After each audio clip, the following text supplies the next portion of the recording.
U.S. says it won't tell space imagery companies to stop showing Gaza photos. U.S. officials have declared they won't mandate changes in public releases by space imagery companies, following commercial satellite photos disclosing Israeli troops' movement in Gaza.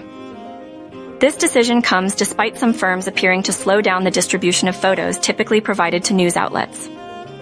Companies like Planet Labs and Maxar Technologies enable news agencies to track Israel's ground assault in Gaza and document the aftermath.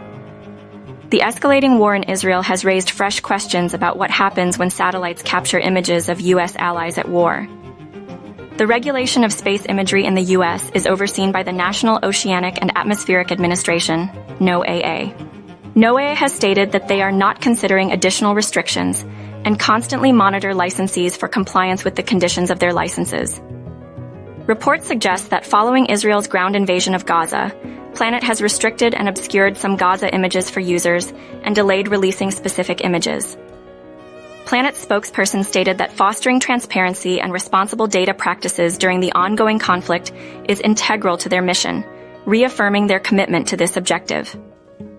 U.S. law has limited the release of high-resolution satellite imagery of Israel for decades. Since 1997, the Kyle Bingaman Amendment has restricted U.S. companies from publishing detailed satellite imagery.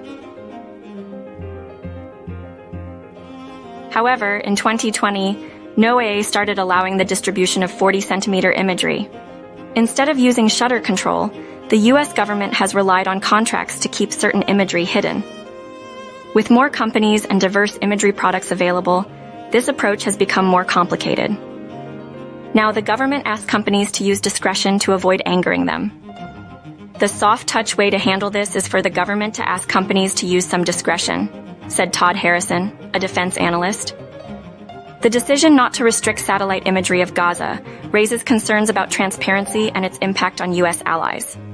While some companies restrict certain images, others prioritize transparency and responsible data practices.